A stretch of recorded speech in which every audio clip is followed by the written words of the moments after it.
s'attarde sur les lieux fictifs qu'on attribuait aux Scandinaves, on sait que les Vikings ont été des grands explorateurs, des conquérants, des grands marchands aussi, et puis ils ont laissé des petites colonies et des petits comptoirs un peu partout dans le monde.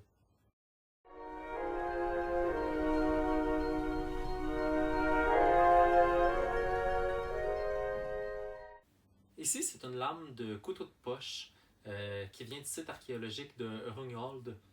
C'était une cité prospère au nord de l'Allemagne qui a été submergée par une grande inondation le 16 janvier 1362. Euh, Elle était sur l'île de Strand, puis cette île-là a été inondée plusieurs fois au cours des siècles. Ici, on a une carte ancienne. On peut voir que les ruines de Rungholt sont indiquées. Et de nos jours, c'est tout ce qui reste de cette île-là. Alors, un peu plus loin, il y aurait eu la cité de Vineta. Et ça, je dois vraiment admettre que c'est mon lieu fictif favori. Ça aurait été une ville fabuleuse avec un port à 12 portes. L'évêque Adam de Brême nous dit que c'était la plus puissante du nord de l'Europe, une plaque tournante du commerce nordique. On a l'ambassadeur Abraham Ibn Akib qui en parle, puis même plusieurs autres marchands. Euh, Ici, j'ai une réimpression de 1721 de l'Atlas d'Ortelius. On peut voir clairement la cité de Vineta. Sur cette autre carte, on peut voir que Vineta est maintenant représentée par des ruines submergées. C'est aussi le cas de cette carte-ci qui appartient à la collection David Ramsay. Donc, on a des témoignages, des traces sur la cartographie, un vrai cataclysme naturel dans la région. Est-ce qu'on doit vraiment croire à l'existence de Vineta? Malheureusement, non. Même les auteurs que je parlais tantôt, qui en faisaient mention, ils racontent surtout des oui-dire. Vineta est probablement plus un archétype imaginaire des vraies villes qui ont été perdues pendant les grandes inondations médiévales. Cette carte-ci vous montre justement la côte après le cataclysme, puis aussi avant les inondations.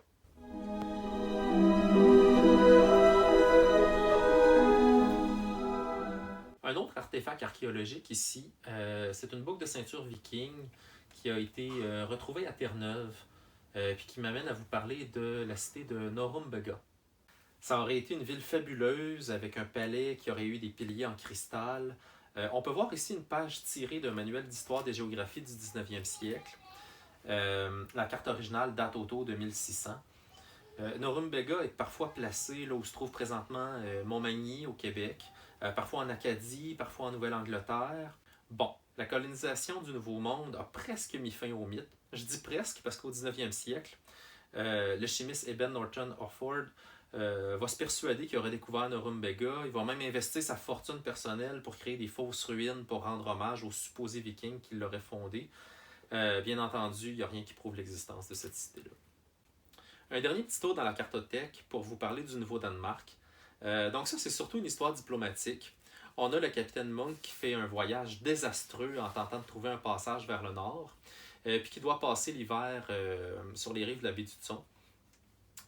Il va revenir chez lui puis raconter son voyage. Puis du coup, pour les Français, ça devenait vraiment intéressant d'écrire sur les cartes qu'il y avait une colonie danoise à cet endroit-là, parce que ça coupait les ambitions coloniales des Anglais.